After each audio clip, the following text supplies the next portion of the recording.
دوستو جنازہ تیار ہے، لیکن یہ جنازہ ایران کے شہید ہونے والے صدر کا نہیں بلکہ اسرائیل کا ہے، جس کے تابوت میں آخری کیل ٹھونکنے کے لیے یورپی ممالک میدان میں آ گئے ہیں۔ یہ غالباً تاریخ کا پہلا موقع ہے جب اسرائیل کے خلاف یورپی ممالک اتنی بڑی تعداد میں سامنے آئے ہیں۔ یہ ایک طرح سے فلسطین کی تاریخی فتح اور اسرائیل کے لیے عشق استفاش ہے۔ اس وقت دنیا کے تقریباً 3/4 ممالک فلسطینی ریاست کو تسلیم کر چکے ہیں، جس کا اعلان بیرون ملک فلسطین لبریشن آرگنائزیشن کی قیادت نے 35 سال سے زیادہ عرصہ قبل کیا تھا۔ اس کے بعد مختلف ممالک فلسطینی ریاست کو تسلیم کرتے آئے ہیں۔ آج 22 مئی کو 3 یورپی ممالک ہسپانیہ، ناروے اور آئرلینڈ نے فلسطینی ریاست کو تسلیم کرنے کا اعلان کیا۔ 7 اکتوبر کو اسرائیلی بستیوں پر حملے کے بعد غزہ کی پٹی میں اسرائیل اور حماس کے درمیان 7 ماہ سے زائد عرصے سے جاری جنگ فلسطینی ریاست کو تسلیم کرنے کے مطالبات کی بحالی کا باعث بنی ہے اور پوری دنیا میں آزاد فلسطینی ریاست کے قیام کے لیے مطالبات میں اضافہ ہوا ہے۔ دوستو، فلسطینی اتھارٹی کے اعداد و شمار کے مطابق اقوام متحدہ کے کل 193 ممالک میں سے 142 فلسطینی ریاست کو تسلیم کر چکے ہیں، لیکن اس میں مغربی یورپ، شمالی امریکہ، آسٹریلیا، جاپان اور جنوبی کوریا جیسے زیادہ تر ممالک شامل نہیں۔ تازہ ترین اعلانات ہسپانیہ، آئرلینڈ اور ناروے سے آئے ہیں، جن میں کہا گیا کہ وہ آئندہ 28 مئی تک فلسطین کی ریاست کو تسلیم کر لیں گے۔ اس سے قبل صرف اسپین نے یہ اعلان کیا تھا اور کھوجی ٹی وی نے اس دن کی پیشن گوئی اسی ویڈیو میں کر دی تھی جس میں ہم نے اسپین کی خبر دی تھی۔ آج وہ دن آخرکار آ گیا کہ جس دن تقریباً یورپ اس صف میں کھڑا ہو گیا ہے۔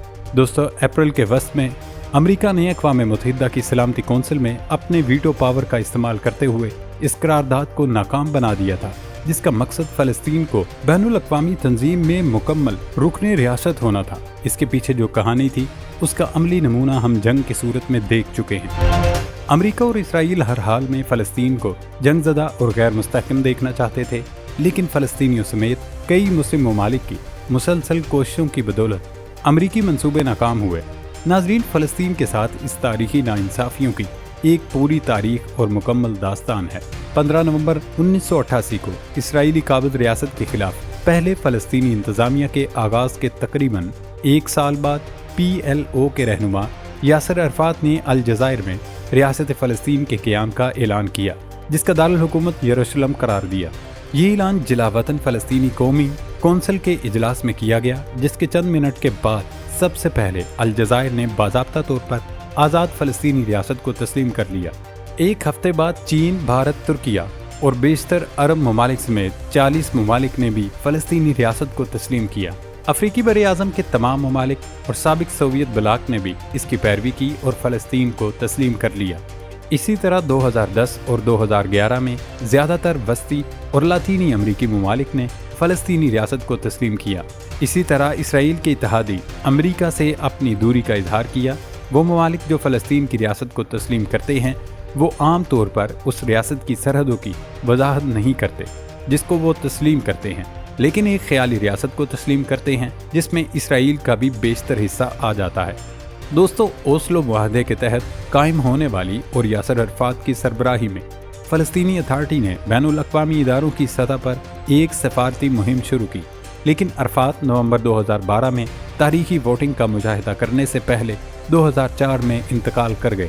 ان کی وفات کے 8 سال بعد فلسطینیوں نے اقوام متحدہ میں مبصر ریاست کا درجہ حاصل کیا۔ مکمل رکنیت اور ووٹنگ کو تسلیم نہیں کیا گیا، مگر اسے اقوام متحدہ کے اداروں اور بین الاقوامی معاہدوں میں شامل ہونے کی اجازت دی گئی۔ اپنی نئی حیثیت کی بنیاد پر فلسطینیوں نے 2015 میں بین الاقوامی فوجداری عدالت میں شمولیت اختیار کی، جس نے فلسطینی علاقوں میں فوجی کارروائیوں کی تحقیقات شروع کرنے کی اجازت دی۔ امریکہ اور اسرائیل نے اس فیصلے کی مذمت کی تھی۔ انہوں نے کرنا ہی تھی، کیونکہ یہ سب ان کے منصوبوں کے برعکس ہو رہا تھا۔ اس کے بعد اقوام متحدہ کی تعلیمی، سائنسی اور ثقافتی تنظیم یونیسکو نے اکتوبر 2011 میں فلسطینیوں کو مکمل رکنیت دے کر راستہ کھول دیا۔ اس پر بطور احتجاج اسرائیل اور امریکہ نے 2018 میں یونیسکو کا بائیکاٹ کیا، جو 2023 تک جاری رہا۔ ناظرین، اب آپ کو یہ بھی بتا دیں کہ سویڈن یورپی یونین کا پہلا ملک ہے جس نے فلسطین کی ریاست کو تسلیم کیا۔ سویڈن، جہاں ایک بڑی فلسطینی کمیونٹی رہتی ہے، جمہوریہ چیک، ہنگری، پولینڈ، بلغاریہ، رومانیہ اور قبرص سے پہلے 2014 میں ریاست فلسطین کو تسلیم کرنے والا پہلا یورپی یونین کا پہلا ملک بن گیا۔ اب ایک مشترکہ اقدام میں اسپانیہ، آئرلینڈ اور ناروے نے بدھ کے روز اعلان کیا کہ وہ سویڈن کے نقشہ قدم پر چلتے ہوئے فلسطینی ریاست کو تسلیم کرنے کا فیصلہ کر چکے ہیں۔ مغربی ممالک نے ہمیشہ فلسطینیوں اور اسرائیل کے درمیان تنازعات کے پرامن حل تک پہنچنے کے لیے فلسطین کی ریاست کو سرکاری تسلیم کرنے سے منسلک کیا ہے۔ اس سے پہلے 22 مارچ کو مالٹا اور سلوینیا کے ساتھ مل کر تینوں ممالک نے ایک بیان جاری کیا تھا، جس میں کہا گیا تھا اگر حالات مناسب ہوں تو وہ ریاست فلسطین کو تسلیم کرنے کے لیے تیار ہیں۔ 9 مئی کو سلوینیا کی حکومت نے فلسطین کو تسلیم کرنے کا عمل شروع کیا، جس پر پارلیمنٹ 13 جون کو ووٹ دے گی۔ آسٹریلیا نے اپریل میں فلسطینی ریاست کو تسلیم کرنے کے امکان پر بات کی تھی۔ ناظرین، اتنے ممالک کی جانب سے فلسطین کو تسلیم کرنے کے بعد ایک سوال ذہن میں ابھر رہا ہے کہ اس حمایت سے فلسطین کو کیا فائدہ ہوگا؟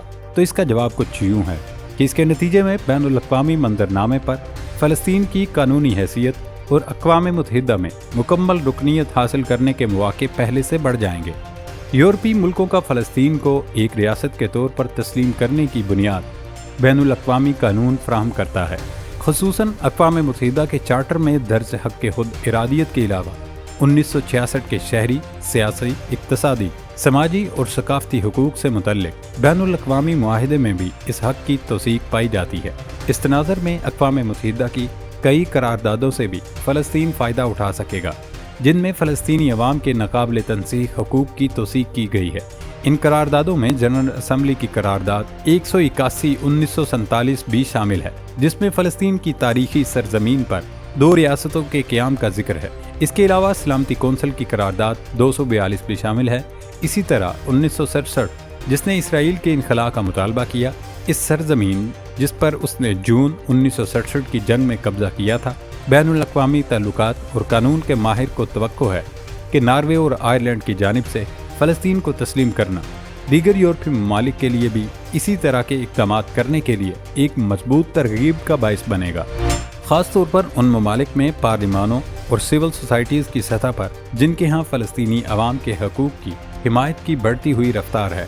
اس حوالے سے ہسپانوی اور برطانوی پارلیمنٹ کی حالیہ سفارشات میں ظاہر ہوا ہے فلسطین کو تسلیم کرنے کی ممکنہ یورپی لہر فلسطینی مسئلے کے حق میں بین الاقوامی سطح پر ایک مؤثر عنصر کے طور پر شامل ہو جائے گی۔ یہ محض ایک سیاسی یا انسانی تنازع نہیں ہے، یہ ایک غیر تسلط پسندی کا بھی ایشو ہے۔ اس لیے بین الاقوامی قانون کے ساتھ ساتھ حق خود ارادیت اور ریاست کے اصول کے مکمل نفاذ کی ضرورت ہے، نہ کہ محدود اختیارات کے ساتھ صرف خود مختاری یا عبوری اختیار کافی ہے۔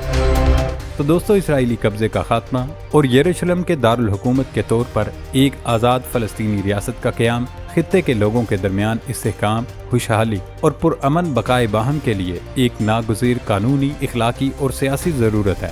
اسرائیل کی بڑھتی ہوئی شناخت کو تسلیم کیا جا رہا ہے۔ فلسطین کی ریاست کو اس بنیاد پر عملی اقدامات میں تبدیل کیا جانا چاہیے۔ اسی طور اسرائیل کو قانونی حیثیت کے اندر رہنے پر مجبور ہونا پڑے گا۔ یورپی ممالک میں یہ رائے پختہ ہو رہی ہے کہ مشرق وسطیٰ میں پائیدار امن کے لیے 2 ریاستی حل ضروری ہے۔ تو اس وقت ہم کہہ سکتے ہیں کہ یورپی لہر سے اسرائیل کو خطرات بڑھ رہے ہیں اور مسئلہ فلسطین انشاءاللہ حل کے قریب ہے۔